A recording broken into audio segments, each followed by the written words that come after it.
Welcome back नाज़रीन। हम अब बात करेंगे ज़ाहिर है जो नई पार्टी बनी है उसके ऊपर बात करते हैं। हमारे साथ आद खटक साहब मौजूद हैं।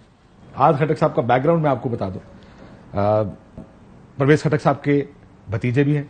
आपको याद होगा उनके भाई लियाकत खटक आज से तकरीबन 2 साल पहले पार्टी उन्होंने तहरीक इंसाफ छोड़ दी थी और इख्तलाफात उसकी वजह बने। हमारा वैसे ही प्रोग्राम कल तय हुआ कि हमने कुछ एपी की हालात के ऊपर और उस पर बात करनी है प्रोग्राम के लिए तो आज इंसिडेंटली क्योंकि पार्टी बन गई है और आज अनाउंस हो गई है तो मैंने कहा जरा इससे शुरू कर लें। उसके बाद फिर केपी के जो एक एतराज हो रहा है कि जेयूआई को बहुत हिमायत मिल रही है, तहरीक इंसाफ छोड़ी, अब आज वो जेयूआई का हिस्सा है। आपने देखा आज का इवेंट, आपका पहला रिएक्शन क्या था? थैंक यू बासी साहब, पहले तो मैं आपका शुक्रिया अदा करता हूँ। और मैंने अभी थोड़ी देर पहले ये देखा है, लेकिन मुझे तो एक किस्म की हंसी आ गई कि ये टोटल वो लोग हैं इसमें जितने ही उधर बैठे हुए थे जो बने पीटीआई के वोट पे हैं। जो भी था हमारी केपी में 2013 में 2018 में पीटीआई का काफ़ी जो यंग जनरेशन थी वो पीटीआई की तरफ थी, उनके वोट पे ये लोग थे। आज ये लोग पीटीआई को मुश्किल हालात में छोड़ रहे हैं। अगर आप इनके हलकों में चले जाएं और रिएक्शन खाली देख लें, जो आवाम का रिएक्शन है, तो उसमें तो इन्होंने बाकी जो अपने जितने ओपोनेंट्स हैं उनको एक क्लियर ग्राउंड दे दिए हैं। जी, वो तो कह रहे हैं हम जीतेंगे इलेक्शन। ये जो भी खड़ा होता है वो यही कहता है कि मैं जीतूंगा। आप अगला इलेक्शन परवेज खटक साहब के खिलाफ लड़ रहे हैं? जी, हम अपनी कॉन्स्टिट्यूंसी में लड़ेंगे। आप लड़ेंगे, वालिद साहब लड़ेंगे? 2 सीटों पे लड़ रहे हैं, मैं और मेरे वालिद साहब। आप छोटी सीट पे, वालिद साहब बड़ी सीट पे? नहीं, दोनों सूबाई पे, तो प्रोविंशियल पे। आप दोनों प्रोविंशियल असेंबली का इलेक्शन लड़ेंगे? जी। नेशनल का कोई नहीं लड़ेगा आप? नहीं, अभी तक तो फिलहाल नहीं, बाकी जो पार्टी का जो फैसला हुआ। तो इसका मतलब यह है कि आप परवेज खटक साहब के खिलाफ इलेक्शन लड़ेंगे? जी। क्योंकि उन्होंने तो छोटी सीट पे, उन्होंने तो वज़ीर आज़म बनना है, तो सारा छोटी सीट पर यानी एमपी की सीट पर आएंगे। जी। आपके मुकाबले में आएंगे, उनका हल्का कौन सा? वो दोनों में, सुनने में ये आ रहा है कि दोनों में मुखालिफ होंगे। तो क्या बनेगा? फैमिली आपस में लड़ेगी इलेक्शन? लड़ेगी, क्यों नहीं लड़ेगी? जब पार्टीज अलग हैं, हमारा अपना पार्टी का अपना मंशूर है, उन्होंने अपनी पार्टी खोल ली है, उनका अपना मंशूर है, तो पता लगेगा हमें। पार्टी खोल के लिए बना ली है ना। अच्छा। ये अपनी जो बना ली है ये बस अब क्या कहें हम।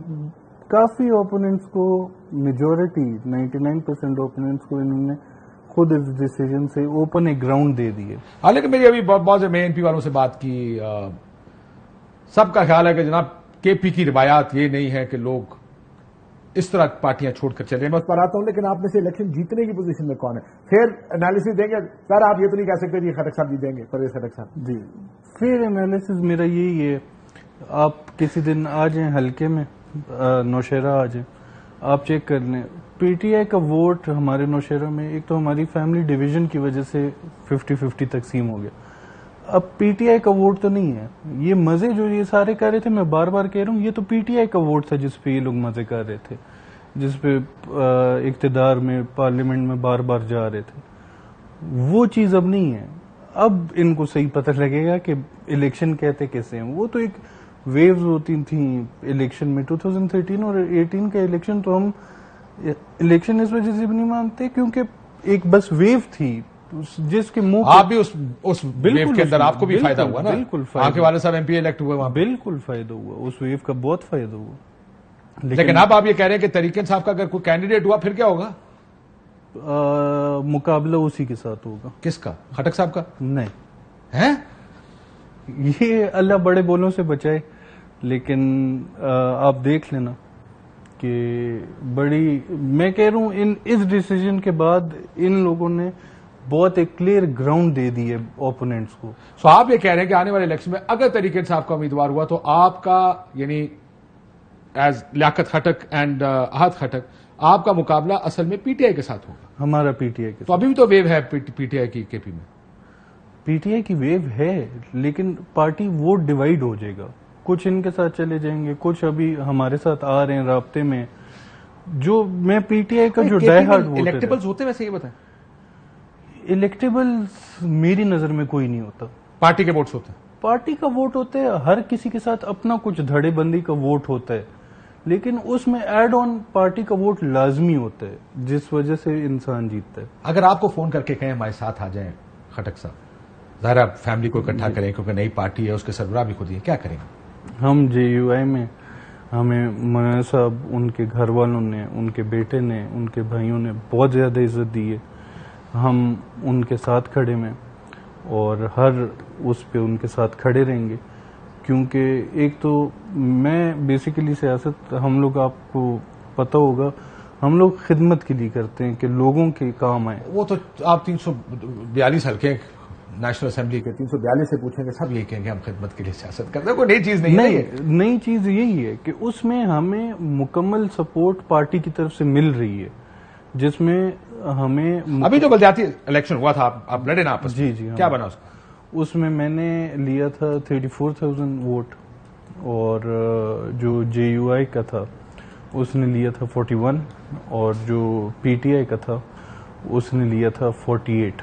सो आप ये कह रहे हैं कि पिछले बलदियाती इलेक्शन में जो आप पहले तहसील नाज़िम भी रह चुके हैं, जी, आपने 34,000 वोट लिए पीपल्स पार्टी के टिकट पे लिए, पीपल्स पार्टी के 41,000 JUI ने वोट लिए और 48,000 जो उम्मीदवार था परवेज खटक साहब का, उसने वोट लिए। जी।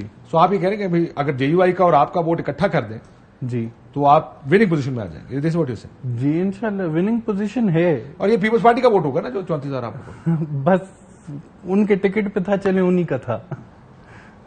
नहीं, उनके टिकट पे था तो उन्हीं का होगा ना। जाहिर बात। अब पीपल्स पार्टी हमारे हलके में, मैं आपको एक बात बताऊं, हमारे KP में पीपल्स पार्टी नौशहरा में 2008 के बाद एक सीट नहीं जीती। आप 2018 के इलेक्शन रिजल्ट ले लें, कहीं 3,000 वोट लिए, कहीं 4,000 लिए। सो आप 34,000 में 3-4,000 पीपल्स पार्टी का होगा, उससे आगे नहीं लगता तो और आपको लगता है कि, और आप ये कह रहे हैं कि खटक साहब शायद अपनी सीट भी हाथ में? इंशाल्लाह मुकाबला होगा और इंशाल्लाह खटक साहब भी जी JUI की होगी। आप चलें वो भी